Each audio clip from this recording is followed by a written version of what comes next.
क्या आपने कभी बस में सफर करते हुए यह महसूस किया है कि कोई आपको घूर रहा है बिना पलक झपकाए?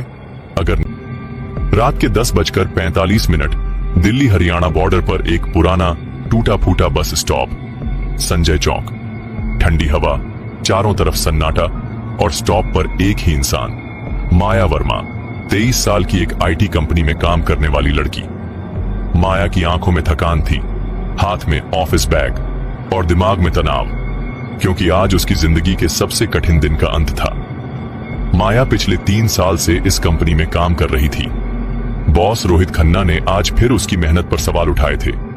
आज उसका प्रमोशन फाइनल होना था, लेकिन मीटिंग में उसकी फाइल गायब कर दी गई। माया का चेहरा उतरा हुआ था।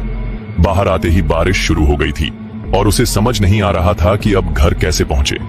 दिल्ली की सड़कों पर रात को अकेली लड़की के लिए सफर करना आसान नहीं होता, लेकिन माया के पास कोई और विकल्प नहीं था। वो बस स्टॉप तक किसी तरह पहुंची। फोन में नेटवर्क नहीं, बैटरी खत्म होने वाली। तभी बस स्टॉप के कोने में बैठा एक अंधा फकीर बाबा लखनदास बोला, बेटी इंतजार मत कर, ये रात सफर की नहीं है, जाने वाली है तू आखिरी रास्ते पर। माया चौंकी। बाबा की आंखें सफेद थीं, लेकिन आवाज में ऐसा डर था जो सीधे दिल में उतर गया। माया ने उसे नजरअंदाज किया। तभी धुआं उगलती एक बस आती है, बस नंबर 307। बस के ब्रेक की चीखती आवाज सुनाई देती है। उसका रंग सफेद, लेकिन उस पर काले धब्बे थे। दरवाजा खुलता है, अंदर कोई नहीं, सिर्फ एक काला चश्मा पहने कंडक्टर जो कहता है, मैडम जल्दी बैठिए, आज आखिरी सीट आपके लिए बची है। माया अंदर जाती है। बस में 5 लोग, सब चुप, सबकी आंखें नीचे। माया को लगता है शायद सब थके हुए हैं। वो खिड़की के पास बैठ जाती है। बस के यात्री, हर किसी की अपनी कहानी। राजेश भाटिया, 50 साल का आदमी, सरकारी अफसर, हर समय बड़बड़ाता रहता है, वो आ रही है, अब मेरा नंबर है, मैंने उसे रोका नहीं, इसीलिए अब वो मुझे लेने आई है। प्रीति शर्मा, 35 साल की महिला, जो हर थोड़ी देर में अपनी बेटी की फोटो देखती है और रोती है। उसने बताया, मेरी बेटी शालिनी 2 साल पहले इसी बस में गायब हुई थी, कोई उसे ढूंढ नहीं पाया, आज मैं उसे वापस लेने आई हूं। नरेश, 20 साल का कॉलेज स्टूडेंट, चेहरे पर घबराहट, हर 5 मिनट में दरवाजा खोलने की कोशिश करता है। बोला, मैंने गलती से इस बस में चढ़ गया, अब मुझे डर लग रहा है, ये बस सही नहीं है। माया को सब अजीब लगता है। तभी उसके फोन में नो नेटवर्क दिखता है। बस स्टार्ट होती है। बाहर अंधेरा गहरा होने लगता है। बस किसी जानी पहचानी सड़क पर नहीं जा रही थी। पेड़ उल्टी दिशा में दिख रहे थे।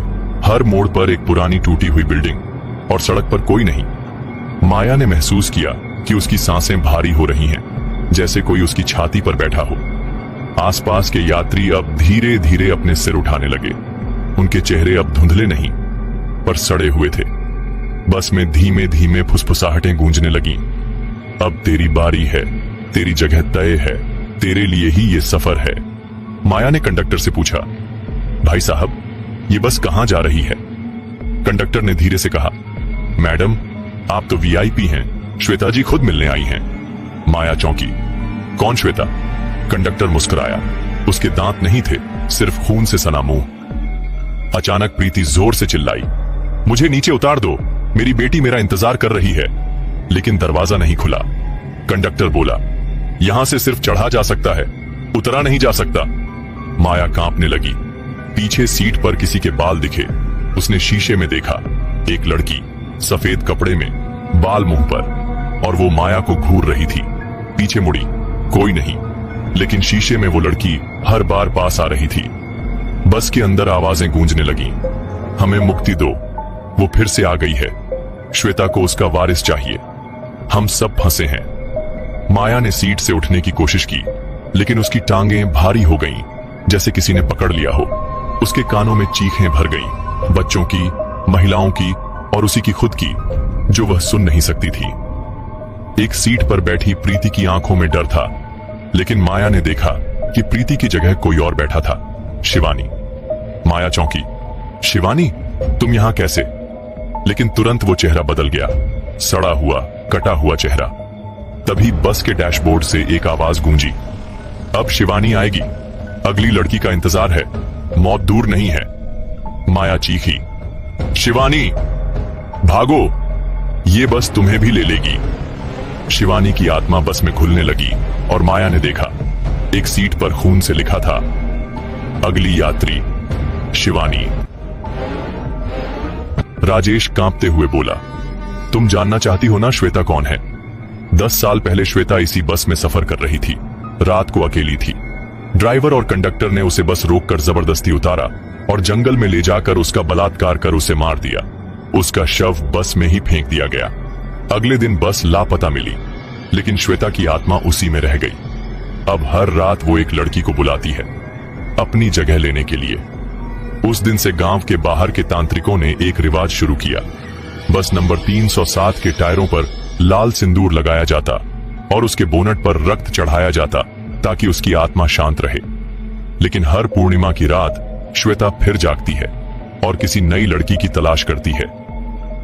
बस अब एक वीराने में घुस चुकी थी। खिड़की से बाहर श्मशान की आग, अधजली लाशें और गूंजती चीखें। माया ने देखा, कई आत्माएं वहां बैठे लोगों को बुला रही थीं। एक आदमी आग में जलता दिखा। उसका चेहरा राजेश जैसा ही था। कंडक्टर बोला, यही मंजिल है, अब तेरी बारी। माया चिल्लाई, दरवाजा पीटा, लेकिन बस बंद थी। कंडक्टर ने आखिरी टिकट दिया, खून से लिखा था, अंतिम सफर। माया बेहोश हो गई। होश आया, बस खाली, बाहर सिर्फ आग, सामने श्वेता। तेरा सफर खत्म, अब तू मेरी जगह संभालेगी। सुबह न्यूज, बस नंबर 307 गायब, माया लापता। बस स्टॉप पर एक टिकट, अंतिम सफर। अब नई कंडक्टर है माया, अगली लड़की